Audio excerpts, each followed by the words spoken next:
Hi, I'm Chris Murphy from the Black Tree School. I teach violin, fiddle, mandolin, guitar, and musicianship here in my little music studio in Santa Monica. And I invited my friend and student Ben Durkin to come and sit in with me here, and I'm going to talk a little bit about how I teach violin, my approach and philosophy to it, and some of the things I do with my students. So right out of the gate, when I invite someone to work with me on the violin, I really try and get everyone's basic musicianship up to a certain level. And I do things like ear training, which is teaching you to hear intervals and getting you to sing and getting you to experience tonality. I work on everyone's rhythmic sensibilities, getting them to feel and understand beats. An example of that might be where we learn to tap our hands and our feet together, good, and maybe learn to divide that in half, so our hands are moving, and then triplets. Yeah, that's good, Ben. And we start experiencing things and start thinking of ourselves as drummers and musicians and singers and composers right from the beginning. And then in terms of an instrument, one of the things about the violin that's really challenging is feeling comfortable. It's such an awkward instrument to hold up onto your body that it's very easy to get uncomfortable and tired. So right away from the beginning, I like to practice kind of what I call a feng shui, sitting right, holding the instrument right. Then why don't you grab your violin? And one of the ways that I like to advocate a healthy and sensitive relationship with the violin is to not really depend on any one part of the body for holding the violin in place. So I might use my hand sometimes, and let's move your hand back here to the neck.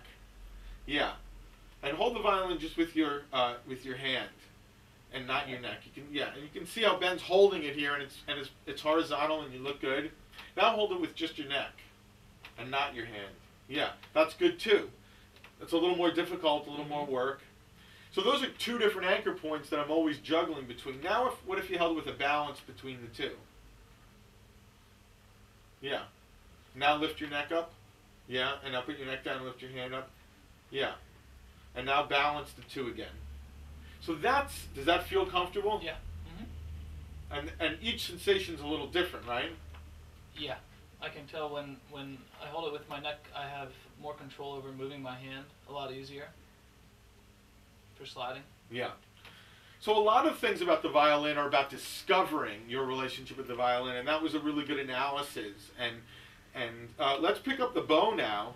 And the bow is, another instrument that you want to really control. Let's hold the violin in our position, and that to me looks good, Ben. That looks, you look comfortable. And what I'm always doing is alternating between holding it between my neck and the hand, and I'm creating a word. I'm creating a motion that I associate with a word that I use a lot and I think is important, which is the word liquid. I really think it's important, like a surfer, you have to be liquid on the board to stay mobile and agile, and you look that way now. So pick up your bow, and let's bow on the G string. Okay. This is putting in effect some of the geometry that we're talking about. Nice. You see Ben's arm is moving at a fairly level place. He looks comfortable. Does that feel good? Yeah. Yeah, you look good. And these are the things that Ben and I have been working on in his private lessons. Maybe talk a little bit about some questions that you might have had as a student coming to me that we can address on camera so people can see what it is that I do. Well, before I even started coming to Chris, I often wondered, am I too old to learn the violin? Because I've always heard that the violin is taught when you're a young age, only children learn, and then if you've waited too long, then it's too late. I don't agree with that at all. I didn't start playing the violin myself till I was in my 20s.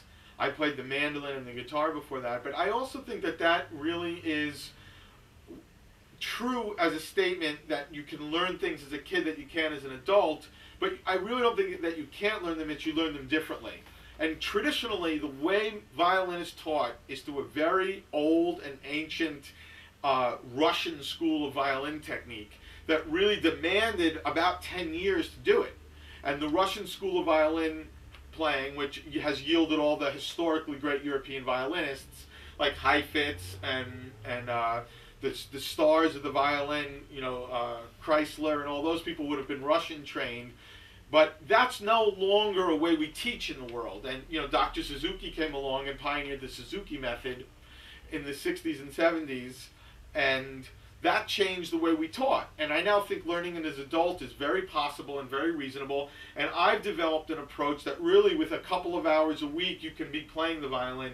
Ben has only been playing the violin for 3 weeks, really, and is exhibiting wonderful technique and is playing scales and bowing. And so don't be put off by that, people. The violin is one of the most enjoyable, satisfying, mystifying, and entertaining things you can do in your life, and there's no reason an adult can't learn it, and can't learn it in a new and improved way that utilizes their developed intellect. You can practice efficiently, you can use videos, you can use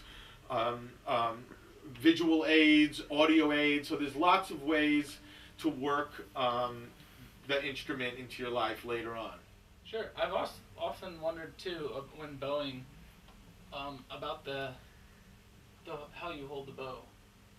Is there a particular grip that I should be using that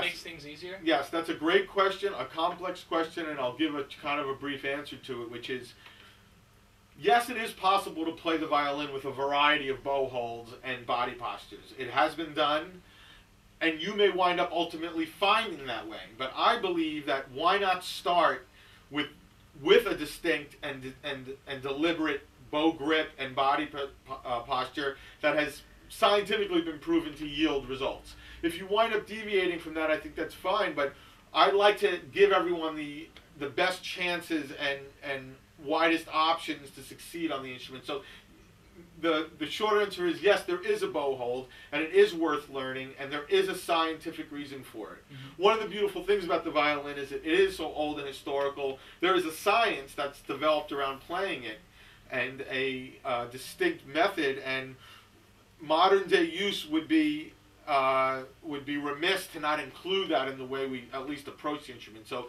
the grip that I like and that people hold really makes a lot of sense, where the fingers curl around in a certain way and the thumb forms a torque that holds the bow in place, allowing me to use my fingers in certain ways and allowing me to exhibit a lot of force with my arm, getting a nice tone.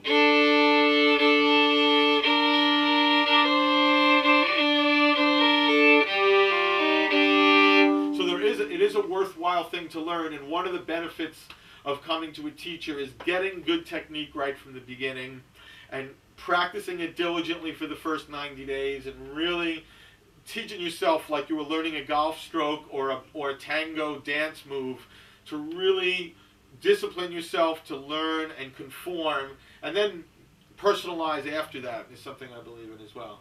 Okay, great, thanks. No, thank you, Ben.